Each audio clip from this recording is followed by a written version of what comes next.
Bonjour et bienvenue à notre méditation sur la grâce, sagesse et parole. Aujourd'hui, c'est le 17 mai et je voudrais lire dans Proverbes chapitre 10, verset 12.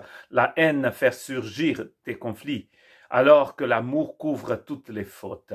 Nous continuons alors, après avoir médité pendant une semaine sur le verset 11, nous continuons notre méditation dans ce merveilleux texte de Proverbes de Salomon.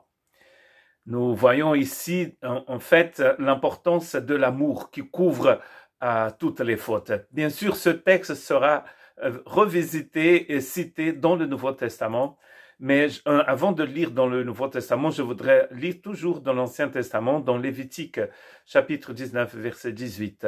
« Tu ne te vengeras pas et tu ne garderas pas de rancune contre les membres de ton peuple. Tu aimeras ton prochain comme moi-même, je suis l'Éternel. » Comme toi-même, je suis l'Éternel. Encore un texte magnifique cité aussi dans le Nouveau Testament. Et revisité, bien sûr, avec l'apparition dans le Nouveau Testament du mot agapé, qui est le mot pour amour, amour divin, amour de Dieu. Et vous allez voir qu'en lisant ces textes du Nouveau Testament avec cet agapé, nous rentrons vraiment dans un autre monde, le monde, celui de Dieu. La grâce de Dieu nous remplit justement de cet agapé pour que nous puissions ressembler le Christ, être comme le Christ, vivre comme le Christ, marcher comme le Christ et manifester ainsi l'amour de Dieu.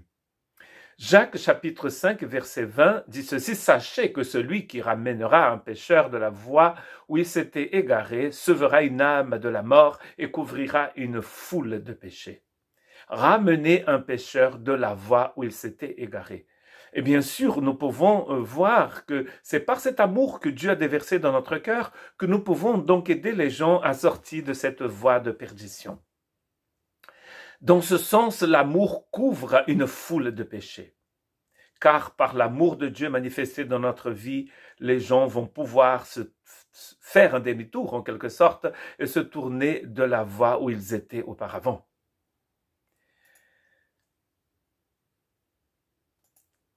1 Pierre, chapitre 4, verset 8, « Avant tout, ayez un amour ardent. » Et là, je bien regarder, c'est agapé. « Les uns pour les autres, car l'agapé couvrira une foule de péchés. » Et là, Pierre va associer le texte de l'Ancien Testament en utilisant bien sûr le mot agapé.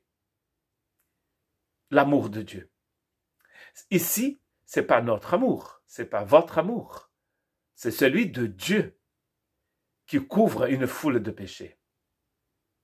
Ça change la donne, n'est-ce pas, quand on sait que ce n'est pas les amours merveilleux et parfaits que nous possédons et que nous connaissons, mais c'est celui de Dieu.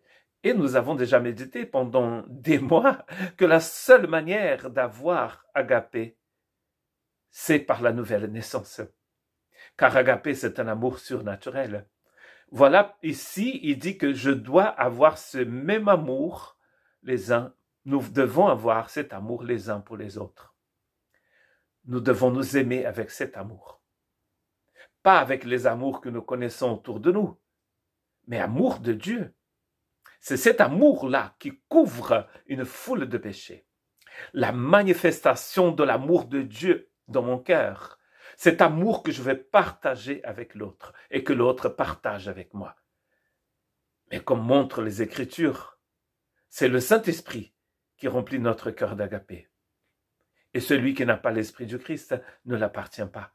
Donc il faut appartenir au Christ pour avoir l'esprit, et il faut avoir l'esprit pour avoir agapé. Et c'est cet agapé, cet amour qui couvre une foule de péchés. Je vous donne un commandement nouveau, dit Jésus.